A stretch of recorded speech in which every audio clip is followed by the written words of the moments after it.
Hi, welcome to another episode of iTech Insights. And this one's about leadership. What constitutes a good leader, and can anybody be a leader? So, those are the two questions we're going to ask. And I have my uh, trusted guest again, Anderson Dinka. Welcome. Hi Uriah. Hi everybody. How are you doing today? I'm doing better. I was sick last week, but I'm uh, I'm on the mends here. Oh man, it's so good to see you. Thank you again for having me on the show. To anybody who's joining, I'm Anderson Dinga. I spent 20 years in IT and taking all that knowledge right now and sharing it to empower younger IT people to go and win in their career. So it's good to be here. Yeah, yeah. I really appreciate you joining and being a part of this, and really it's giving back to others.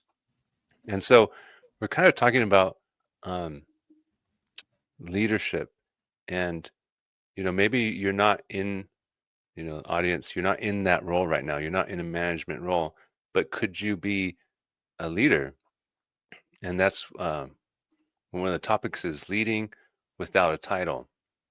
And there's actually two different things that you can think about where uh, there's you can have um, authority, where you're the manager, you tell people what to do, or you can also have influence. So there's two different things that people can have, and you can have influence without authority. And so anybody can actually go in and be a good example, help others. And then they start building like credo, and they can be like, and then people like start noticing like, hey, this person's like, they're doing a good job, they're helping others, um, and then they start building um, their own leadership style. And Hmm. we'll talk a little bit more about that later. But have you seen that, Anderson? You Yeah, or done it yourself? yeah, I've definitely come across that. I think if you're new in your career as an IT, you probably started at a help desk or as a tech support person. I was in help desk and tech support, so I wasn't quite a manager when I started off my career. Most people think about managers like leaders, but as an individual contributor, you could be a leader. You could be a leader in your own role. Even as a help desk person, you could be the best help desk person because you understood all the nuances in that specific realm. So in that sense, you're a leader in your domain. But I think that the traditional way of leadership, though, it says that it's like this top down.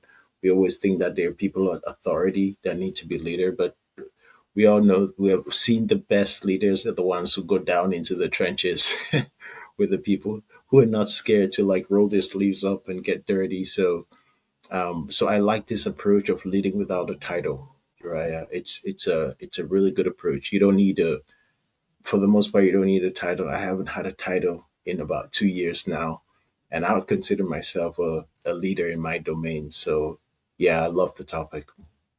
Hmm. Yeah, and we've all seen good and bad leaders before, and there's different traits.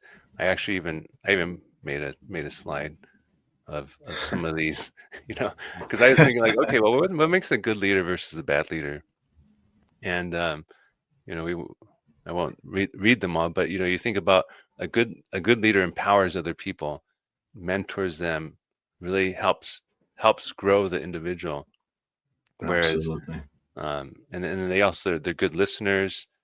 They like to share the credit, and they communicate effectively. Whereas um, bad leaders, they do the exact opposite. They like micromanage others. They take credit from others. They make you feel like you're they don't bring you up, they bring you down. They make you know where your Mm, position is, and that just creates fear and blaming others. I I've been in different teams and different managers before, and I've always seen the difference. And you want when you have a good leader, you want to work harder for that leader. Whereas when you don't have a good leader, it's just like they're not. No one's going to go that extra effort for that person. absolutely. Absolutely. I like that list that you had, and one of the things that you had on there was communication. And can you talk a little bit about communication and why that's important as a good leader, and where some of the quote unquote bad leaders fail with communication? Yeah, one of it's just communicating on a regular basis. Where I remember one manager, I hardly heard from him. He was remote. It was my first remote, teams that I was on, and I heard from him maybe once a month or something. I Wow. I, I didn't really hear from him. And one of the feedback I got from my team members, and I was like, hey, how can I do better? With helping you. And he said, because he's remote, he works in India, and he said, just these increase these one-on-ones that we're having. So actually, I Hmm. meet with them twice a week, and so that helps foster the communication channels between him and I. Because same thing from him. He told me that he didn't hear from his managers either, except maybe something went Wow. wrong or performance reviews. So having the open communication channels is really help, and then just being clear with what it is you expect of them too. Because sometimes if you're the employee, you don't know. You're like, I don't know what he's expecting from me. But if the manager's Absolutely. clear, like, hey, this is what I'm expecting from you, or I need you to adjust in a certain way, then Absolutely. that just helps make sure everybody's on the same page. Absolutely. It almost kind of feels like it's a balancing act, because one of the first things on that list was not being a micromanager. And for you to micromanage, you have to communicate. You have to be constantly on that person, being like, "Hey, what's going on?" And there is a way to do it to really piss them off. Yeah, There is a fine line with how much do we want to hear from our managers today, and how much do we not want to hear from them. That's something that I've always approached very sensitively. And usually, the best managers will ask you, "Hey, how do you want to hear from me? Do you want one-on-ones weekly, monthly, bi-weekly? Like, what is the best cadence?" And half the time you will be able to tell them. And there might be that week where you might actually not want to have a one-on-one with them, and it's up to you to say, actually, you know what, this week I'm good. I don't need anything. I can take that time back so I can focus on other things. I feel like some of the best leaders, the best managers, they understand that. They understand flexibility, and they're able to meet their people exactly where they are. But we've certainly seen horrible managers, horrible bosses who are just like those steamroll right over you because they think they know best. That's not the case. right. Yeah, Yeah, and everybody's different too. Each employee. So you have to. I realize that too. You have to manage each employee differently because they like to be, interacted differently than you can't. They're not all the same. absolutely. Yeah, So absolutely. Every single one of us is so different. And as a manager, it's your responsibility to meet the people where they are. And that, I think there was another trait on there where you talked about empathy. That ability to empathize, to actually say, all right, I hear you, I understand you, or I see where you are. And if you're not quite there, you can ask them the questions to actually understand that. That's a trait of a leader. You don't need to be a manager in order to do that. You could be very, very good as a help desk person and be able to empathize with people. That makes you a leader in your realm. yeah, Yeah, yeah. Really understanding where they're coming from. Putting yourself in their shoes. To think about them, putting them first. Um, absolutely. so there's many different types of leadership styles out there, and there's one that I use in my own team, and it really stuck with me.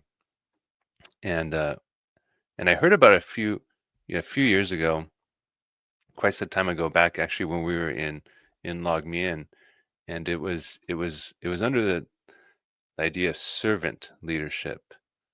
And Here, Yeah. I'll read. It says, emphasizing the focus on serving others, empowering team members, and prioritizing their growth and well-being, which is a little a little bit different when you think of leading. You think of someone, telling people what to do, but here you're actually serving those that you lead. And there is this great image here that I'll share that really stood out to me. Here you can see that, the Yeah.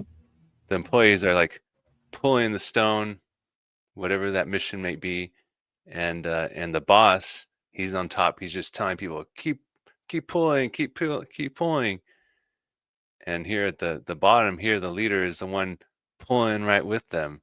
They're the first ones to be out there and pulling that heavy load that everybody's pulling. Yeah, this is an amazing visual. I remember when we were Log Me In, I think it was Mike Natali who had brought up this visual. You could tell the difference between the boss and the leader. Um, Another visual that I've come to really appreciate is if you see how birds fly. It's not usually they fly in these V patterns, but it's not usually the same bird that is at the top of the pattern. Typically, the one who's at the top switches over and goes all the way to the back, and then lets the other one come up and lead. So it's incredible how animals understand leadership. Hmm. so, so much more than we do sometimes. But yeah, the best leaders are not scared to jump into the trenches. Actually, they want to be in the trenches with you, and that's how you can really spot them. The ones who are not shy, the ones who are up on the pedestal giving the orders and expecting everybody to, to just follow and be order takers. That's usually the ones you want to stay away from. Not stay away from, but you don't want to be that person. So it's really good to see these visuals because I think at some point we probably have experienced a great leader amongst us, and we probably try to stay away from somebody who was not treating us in the right way. So I love the visuals. I have a question for you when it comes to that because servant leadership, when you talk about this concept of servant leadership, how do you become a servant leader? Yeah, and you can start by even before you have any type of position or title, and it's just exercising certain traits that a servant leader would have. And here I have another slide that I'll bring up here. Some of the key Oh yeah, characteristics, oh like yeah. we talked about, listening. Listening to people. You can do that. Just listen to your coworker. Like, hey, how are you doing? Do you need help? Being helpful. Um, Mm, and I like this one on the right side. Willingness to learn. Sometimes when people come in, they're like, "Oh, I know everything." Like, I'll tell you what to do.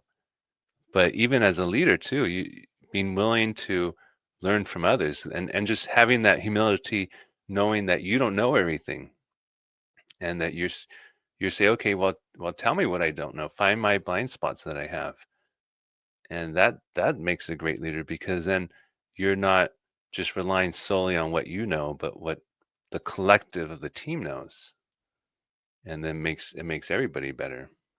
it's like that hive mind, the hive mind mentality. You want to take a little bit of from everybody and make that team so much stronger, so much better.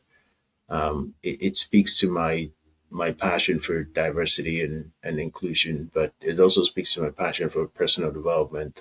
The best leaders want to learn, want to grow. I love that you had empathy on there as well. That's a really really good trait.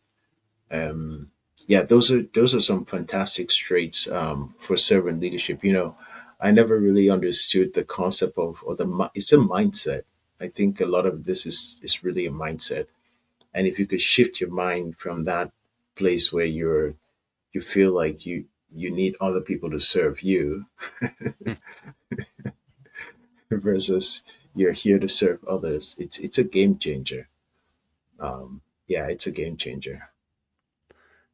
Yeah, and so practicing some of these things, now we'll even recognize that you have a potential being in a leadership position.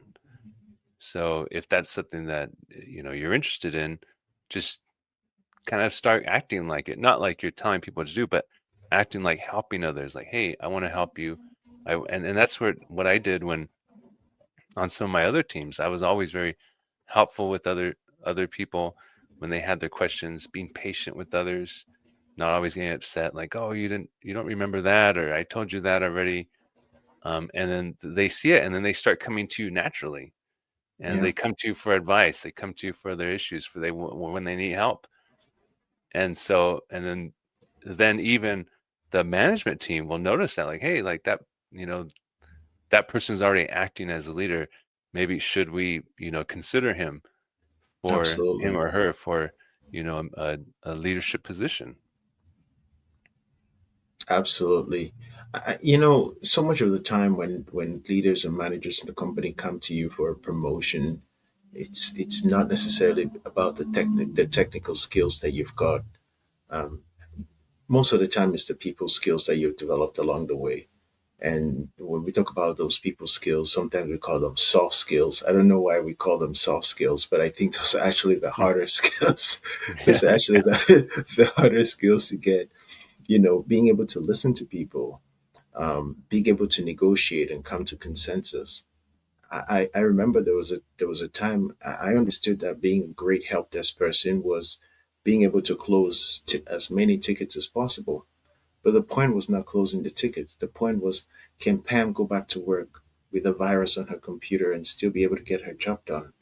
That was really the point of what we were doing, is can you take away the frustration that people are experiencing without being their boss, without being their leader. And I was able to do that. And it gave me such great pride and joy that I was able to exercise empathy, even though I was not in a hierarchical position in the organization. That speaks to influence and to impact. And I can guarantee you that if you could do those two things really, really well in your career, then you will definitely get the income, which a lot of people are seeking. And on the influence part, you can I think a lot of times we hear people talk about influencing, leading on the sidelines. That's called influencing.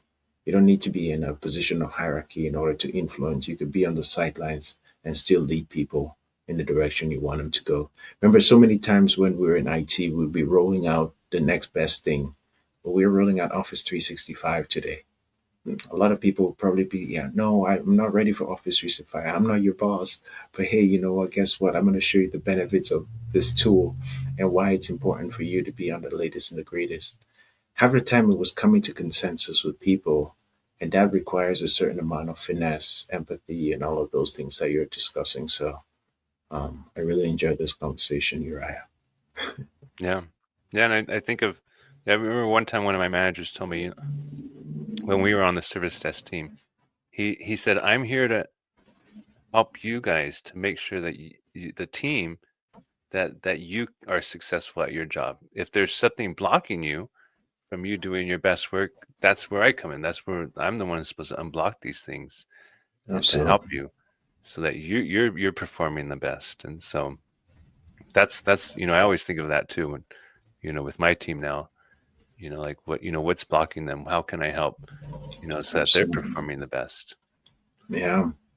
And I remember when you were a BRM, you would be going out to different teams and asking them what exactly what you're saying was blocking them, and then bringing those things back to IT. And that, to be honest with you, that position IT as a leader at the company, even though most of the time we don't think about IT as a leader in the organization, but to be able to leave your comfort zone, get out there and understand what people are struggling with, and then bring that back and bring solutions for them, definitely positions you, and not just you, but the entire organization, as a leader. So kudos to you for bringing those traits to your current role as well.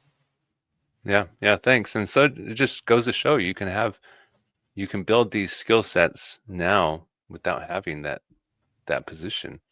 And then when you are in Yeah. that position, you've had a lot of practice. You've built it up over the years, and Yeah. then you can actually use it. Um, But yeah, I really appreciate the conversation. It's been really great. Um, that this is, we the reason why I brought this up is because I feel like we need more more leaders that are willing to help others.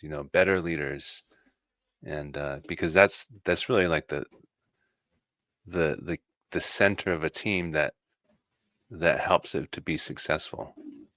With Absolutely. someone taking the lead by example, that's what's really going to drive the success of the team. Absolutely. And one of the things that I know I'm going into and I talk a lot about is there's so much burnout which is going on today, and it's really really important for us to all take that leadership role, that leadership responsibility when you talk about being a leader in your own life. Because once you can take that responsibility over yourself, then you can bring your best, knowing that your best will be received by your manager, your boss. You can also spot when things are not right and prevent further burnout from happening. I think that we all have seen a tremendous amount of change through our organizations from the pandemic to now. And so, being a leader, being a change leader in the organization does not require you to be certified in change, or does not require you to be at a CEO or a VP level in the organization. When you see something that's wrong with the organization, you can certainly point it out and be that agent of change. So consider this your words of empowerment Yeah. to go lead change successfully in your organizations. Right. Yeah, great tie-in. Well, I Excellent. appreciate it. I think we can wrap it up here. Awesome. Um, Yeah, until our next time. it's been really good. I love these conversations. I don't know how you come up with the topics, but I hope that everybody got at least one thing out of the conversation, and you can come back next week or next time for another insightful conversation on IT leadership. Thanks, Uriah. Yeah. Yeah. Thanks, Anderson.